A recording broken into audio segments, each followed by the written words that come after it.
ইল্লাল্লাহ। কেউ যদি একবার পড়ে লা ইলাহা ইল্লাল্লাহ, এতটুকু যদি কেউ একবার পড়ে 4000 নেক আমল নামায় জমা হয়ে যায়। 2 বার পড়লে 8000, 3 বার পড়লে 12000। কেউ যদি একবার পড়ে লক্ষাধিক নেক আমল নামায় জমা হয়। সুবহানাল্লাহ বলেন। দিয়েছেন তো।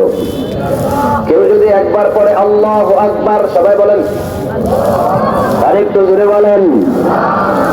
রাসূল বলেন জিহাদের ময়দানে 2টা ঘোড়া অথবা জিহাদের ময়দানে 2টা উট সাদাকা করার নেক আল্লাহ একবার আল্লাহু আকবার বললে আমল নামায় জমা করে দেয়। তিনি কে?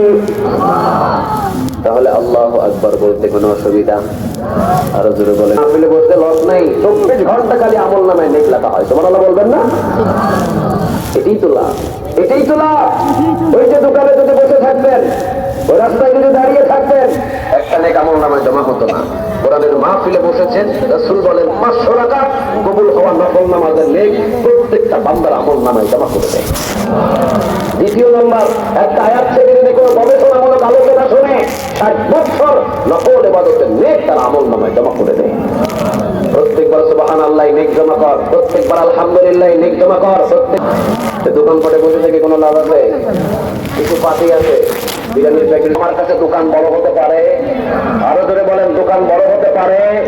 আমার কাছে কোরআনের মাহফিল বড়, আমার কাছে কোরআন বড়। কখনো কোনোদিন বন্ধু বান্ধবের আড্ডা আমার কাছে বড় হতে পারে। পায়ে ধরে বলছি, এখনো কোরআনের মাহফিলে আসেন, বসেন, দাঁড়ায় থাকেন, আমল করেন আর না করেন, অন্তত এতটুকু জবান থেকে বেঁচে যাবেন। আল্লাহ মাহফিলে দাঁড়ায় ছিলাম, বসেছিলাম, যতটুকু পারছি শুনছি। দোকানটাকে ছোট মনে করে, তোমার মাহফিলটাকে বড় মনে করে, তোমার কোরআনটাকে বড় মনে করে কোরআনের আলোচনা শোনার জন্য এসেছিলাম। এটার ওসিলায় তুমি মাফ করে দাও। মাফ করতে পারেন কেউ? আরো ধরে বলেন কে? এই জন্য পায়ে ধরে বলছি, কোরআন কিতাবটা কার? সূরা আছে কয়টা? আরো ধরে বলেন কয়টা? প্রথম সূরার নাম কি? আরো ধরে বলেন। রাসূল বলেন সূরাতুল ফাতিহা এমন একটা সূরা যে একবার পড়বে 15 পারা কোরআন তেলাওয়াতের নেক আল্লাহ তাআলা আমল নামায় জমা করে।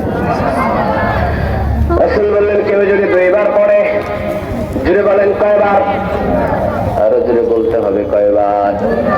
রাসূল বলেন কেউ যদি 2 বার সূরাতুল ফাতিহা পড়ে, তাহলে পুরা কোরআন তেলাওয়াতের নেক তার আমল নামায় জমা করে দিবেন। তিনি কে?